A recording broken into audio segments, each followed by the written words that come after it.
రెండు తెలుగు రాష్ట్రాలలో మొట్టమొదటి factory outlet jewellery shop Mukunda jewelleries. నమస్తే మేడం, నా పేరు ఉషా. నేను టీడీ కాలనీ నుంచి వచ్చాను. యాక్చువల్గా ఇది ఒక బర్నింగ్ ప్రాబ్లం అండి. ఇప్పుడు అసలు మిడిల్ క్లాస్ అనే దాన్నే లెవెల్ని పెంచేసిన ప్రాబ్లం. ఎందుకంటే లాస్ట్ ఒక 10 years నుంచి ఈ సాఫ్ట్వేర్లో పిల్లలు చిన్న వయసు 20 ఏళ్ళు 21 ఏళ్ళు వచ్చేసరికి వాళ్ళకి వేలల్లో లక్షల్లో జీతాలు వచ్చేస్తున్నాయి. సో వాళ్ళ లైఫ్ స్టైలే మార్చేస్తున్నారు. సో వాళ్ళ లైఫ్ స్టైల్ మారిపోతుంటే మిడిల్ క్లాస్ లైఫ్ స్టైల్ కూడా మారిపోతుంది. అప్పుడు ఎందుకంటే వాళ్ళు ఏది పడితే అదే కొనేస్తున్నారు, డబ్బులతో ఏమైనా చేసేస్తున్నారు. సో ఈ మిడిల్ క్లాస్ లెవెల్ వాళ్ళు దాన్ని అందుకోలేకపోతున్నారు.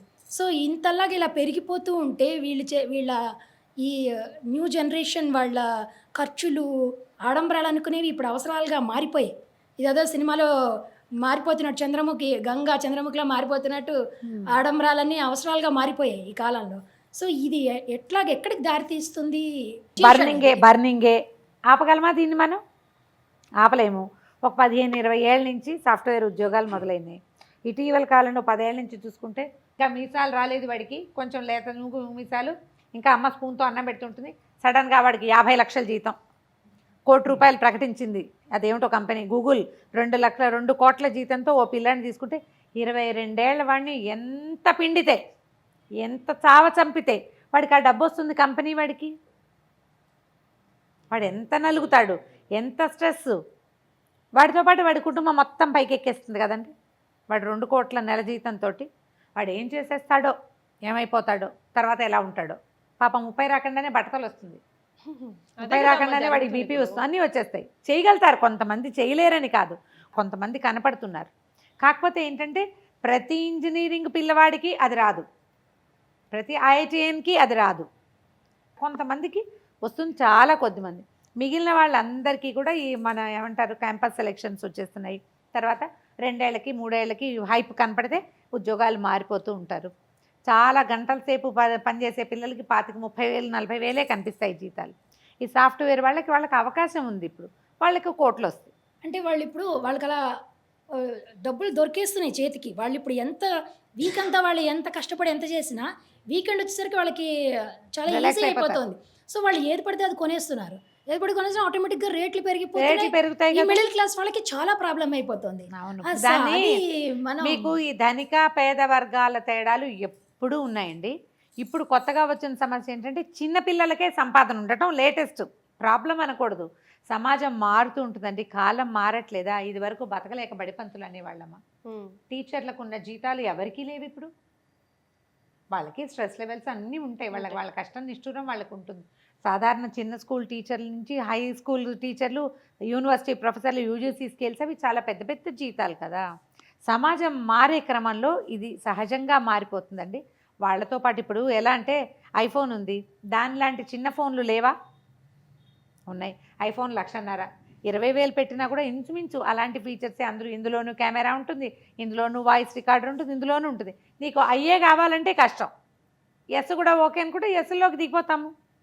ప్రతిదానికి దాని రెప్లికాలు, దాని కాపీలు, దాని డూప్లికేట్స్ దొరుకుతూనే ఉన్నాయి. మీరు చూడండి, 10,000 రూపాయల కంచిపట్టు చీర 900, 1100లో చక్కగా ఇమిటేషన్ చీర వస్తుంది. కెమెరాలో ఒకేలా కనపడుతుందండి అది. ఇంకా 10,000 రూపాయల చీర బాగా కనపడదు. ఇవి కొనుక్కుంటాం, దీంట్లోకి వెళ్తాం మనం. బిజినెస్ పెరిగిపోతుంది కదండి, వ్యాపార సముదాయాలు పెరుగుతాయి. ఇప్పుడు దీనివల్ల ఏంటంటే మన మిడిల్ క్లాస్ వాళ్ళకి చాలా బర్డన్ అయిపోతుంది. బర్డన్ అని నేను అనుకోవట్లేదండి, బర్డెన్. రన్నింగ్ రేస్ పెరిగిపోతుంది వాళ్ళది. వాళ్ళు పరిగెత్తాల్సిందే. పరిగెత్తి మిడిల్ క్లాస్ వాళ్ళు అప్పర్ మిడిల్ క్లాస్ అవుతారు, లో క్లాస్ వాళ్ళు మిడిల్ క్లాస్లోకి ఎక్కుతారు. ఎప్పుడు క్లాసులు మారుతూనే ఉంటాయండి. వీళ్ళు పైకి ఎక్కుతారు కొంతకాలం అయ్యాక. మేము కూడా మొదట్లో మిడిల్ క్లాసే, ఇప్పుడు కొంచెం హై మిడిల్ క్లాస్లోకి వెళ్ళాము. ఎవరైనా అంతే కదా. స్పెషల్గా పిల్లలు వన్స్ చేతిలోకి వచ్చేస్తే పిల్లలు కొంచెం పెద్దవాళ్ళు అయిపోయారు, వాళ్ళ ఖర్చులు తగ్గిపోతాయి, మనకు కూడా కొంచెం సంపాదన పెరుగుతుంది, బాధ్యతలు తీరుతాయి. ఇప్పుడు ఈ మొదట మిడిల్ క్లాస్ తోటి లైఫ్ స్టార్ట్ చేసిన వాళ్ళకి అంటే 50,000, 30,000. మా రోజుల్లో 5,000ఏనండి, 5,000 పర్ మంత్. అదేం 50 ఏళ్ల నాడేం కాదు, 28, 30 ఏళ్ళ నాడే 5,000 సంపాదన. దాంతో ఇప్పుడు బాగా పెరిగిపోతుంది. క్రమంగా ఇది ముందుకు వెళ్తూనే ఉంటుందండి. మిడిల్ క్లాస్ వాళ్ళు మిడిల్ క్లాస్లోనే ఉంటారని పొరపాటును కూడా మనం అనుకోకూడదు. ఎందుకంటే పిల్లలు ఎదిగి చేతికి వచ్చేసరికల్లా, పిల్లల సంపాదనలు వచ్చేసరికి ఆటోమేటిక్గా లైఫ్ మారుతుంది. వాళ్ళ ఖర్చులు మనకు ఉండవు. మనంగానే ఉన్నా కూడా పేరెంట్స్ అదే 50,000లో ఉన్నా అదే 70,000లో ఉన్నా కూడా వీళ్ళ లివింగ్కి ఇది సరిపోవచ్చు. సో అంటే వాళ్ళకేమి ఎట్లా ఉండాలి అంతలాగా ఇది పెంచేయకూడదు అని అలా ఎలా ఏమన్నా చెప్తామండి? మీకు బాగా సంపాదన పరుడైన వాడికి మార్గదర్శకాలు మనం ఇవ్వలేము. నువ్వు ఖర్చు పెట్టుకోవద్దు, నీ దగ్గర డబ్బులుంటే మమ్మల్ని ఇబ్బంది పెట్టద్దు అని ప్రజలు ఎట్లా అడుగుతారు దాన్ని? ప్రజలు అడగలేరు కదా. నువ్వు కూడా నీ లివింగ్ మార్చుకో, లేదా నీ ఐడియాలజీ మార్చుకో. అంతే తప్ప మనం వీళ్ళని మీరు ఇంత ఖర్చు పెట్టడం వల్ల, మీరు ఇంతంత జీతాలు ఇవ్వటం వల్ల మిడిల్ క్లాస్ పీపుల్కి ఇబ్బంది అవుతుంది అని చెప్పలేకపోతాం. ఇప్పుడు వీళ్ళకి 1,00,000 2 లక్షల జీతాలు ఎవరు ఇస్తారమ్మా? అంతెందుకమ్మా, ఇప్పుడు ఇంట్లో 2 తోటికోడళ్ళు ఉన్నాయనుకోండి, ఒకరు జాబ్ చేసి ఒకరు జాబ్ చేయలేదు అనుకోండి, నువ్వు చెయ్యట్లేదని దాన్ని ఖర్చు పెట్టద్దు అంటే ఎట్లా? సేమ్ ఐడియాలజీ అంతే. ఇప్పుడు అంటే ఒక కంపెనీ ఒక కుర్రాడికి లేదా అలాంటి ఒక 25-30 మంది పిల్లలకి తలా ఒక 2 లక్షలు నెలకి జీతం ఇస్తుందంటే వాడు ఎంత బిజినెస్ వస్తే ఇస్తాడండి? నాకు 1 లక్ష ఇచ్చారంటే వాళ్ళకు 10 లక్షలైనా రావాలిగా. వాడికి 1.5 వస్తే నాకు 1 ఇవ్వడు కదండి, అవునా? చాలా వస్తుందంటే ఈ బిజినెస్ అంతా ఎక్కడి నుంచి వస్తుంది? ప్రజల నుంచే వస్తుంది.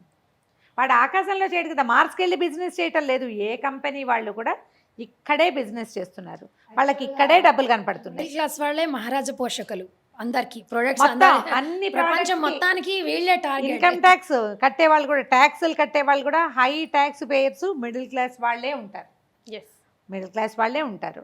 ఇప్పుడు మనం ఏం చేయొచ్చు అంటే మన ఐడియాలజీలో మార్పు, మన సంపాదనలో మార్పు, మన ఖర్చుల్లో మార్పు చేసుకుంటుంటే మనం కూడా నేను చెప్తున్నా కదా, ఏ మిడిల్ క్లాస్ వాళ్ళు అందులోనే ఉండరు, గ్యారంటీగా ముందుకెళ్తారు, వెళ్ళిపోతారు. తర్వాత ఆ స్థానాన్ని ఇంకొకళ్ళు భర్తీ చేస్తారు. ఇప్పుడు ఖర్చు పెట్టేవాడిని నువ్వు పెట్టద్దు అని చెప్పలేకపోతాం. ఇంట్లో పిల్లల్నే చెప్పలేము మనం. అంటే ఎందుకంటే ఎకానమీ నడవదు కదండి. అట్లా వాళ్ళు కూడా ఖర్చు పెట్టకపోతే ఈ దేశంలో తయారయ్యే ప్రోడక్ట్స్ ఎవరు కొంటారు? బిజినెస్ నడవకపోతే దేశం ఎట్లా ముందుకెళ్తుంది? అలా అనడానికి వీల్లేదు అసలు. మనం ఖర్చు పెట్టేది వాళ్ళు పెడుతుంటారు, మనం వెళ్ళిన దారిని వెళ్తూ ఉంటాము, వీళ్ళు ముందుకు నడుస్తూ ఉంటుంది. ఇలా కొత్త నీరు పాత నీరు అలా నడుస్తూనే ఉంటాయండి. అవి పోయి కొత్త వస్తాయి, మళ్ళీ ఈ నీరు పోయాక ఇంకో కొత్తది వస్తుంది. ఈ మధ్యతరగతి తరాన్ని ఇంకొక తరం, తర్వాత తరం రీప్లేస్ చేస్తుంది. ఎవరు అక్కడే ఆగిపోరు కదా. Next question please.